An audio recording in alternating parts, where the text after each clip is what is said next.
राज्यात अतिवृष्टीमुळे बाधित झालेल्या शेतकऱ्यांसाठी राज्य सरकारने काल मोठे पॅकेज जाहीर केले। यामध्ये 31,628 कोटी रुपयांचे पॅकेज महायुती सरकारकडून शेतकऱ्यांसाठी जाहीर करण्यात आले आहे। महाराष्ट्रातील एकूण 1,43,000 हेक्टर पीक पेऱ्यापैकी सुमारे 68 लाख हेक्टर पीक क्षेत्र बाधित झाले आहे, तर काही ठिकाणी हे क्षेत्र पूर्णतः बाधित झालेले आहे। दरम्यान अतिवृष्टीमुळे शेतकऱ्यांना मोठ्या संकटांना सामोरे जावे लागले।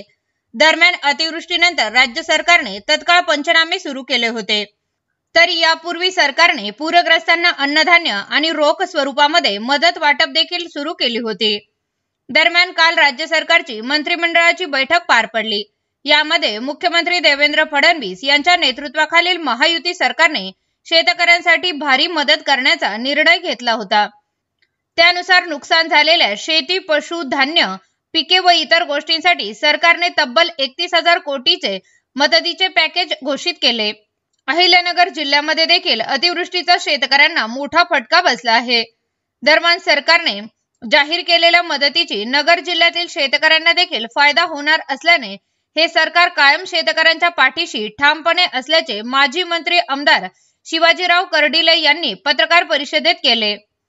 आज अहिल्यानगर शहरामध्ये माजी मंत्री तथा आमदार शिवाजीराव कर्डिले यांनी पत्रकार परिषदेत राज्य सरकारच्या निर्णयाचे स्वागत करत राज्य सरकारने शेतकऱ्यांसाठी जाहीर केलेल्या पॅकेजची सविस्तर माहिती पत्रकारांना दिली। यावेळी भाजपाचे जिल्हा अध्यक्ष दिलीप भालसिंग, जिल्हा सरचिटणीस चंद्रशेखर खरमरे, युवराज पोटे यांच्यासह प्रमुख पदाधिकारी उपस्थित होते।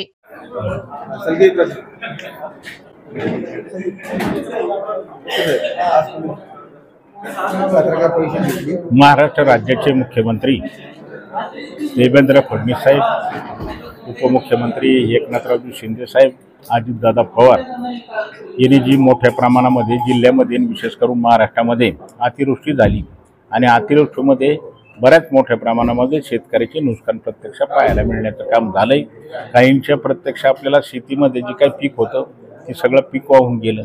शेतीमध्ये जी काही शेती करीत होते तेवढे त्यांचे खरडून काही मोठ्या प्रमाणामध्ये जमिनी गेल्या, काहींच्या गाया गेल्या, काहींच्या शेळ्या गेल्या, मेंढ्या गेल्या।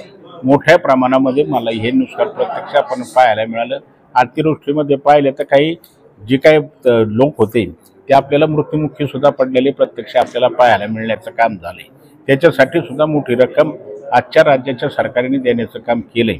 आणि मग मला असं वाटतं आता कामागाशी प्रश्न विचारला का आता जी काय उद्धवजी ठाकरे राज्याचे मुख्यमंत्री होते त्यावेळेला फक्त मदत 20,000 कोटी रुपयाची झाली, पण राज्याचे मुख्यमंत्री आपण पाहिले देवेंद्र फडणवीस साहेब होते, आता आहे ते प्रत्यक्ष, आणि त्यांच्याकडे जर मदत पाहिली तर 33,000 कोटी प्रत्यक्ष आपल्याला मदत देण्याचं काम केलं। आणि अजूनही काही ठराविक पंचनामे शिल्लक बाकी राहिलेले आहेत आणि ते पंचनामे जी काही खरडून गेलेले जे काही जमीन येतात त्याची नुकसानी मोठ्या प्रमाणामध्ये भरपाई सुद्धा मिळण्याचं काम केले जाईल।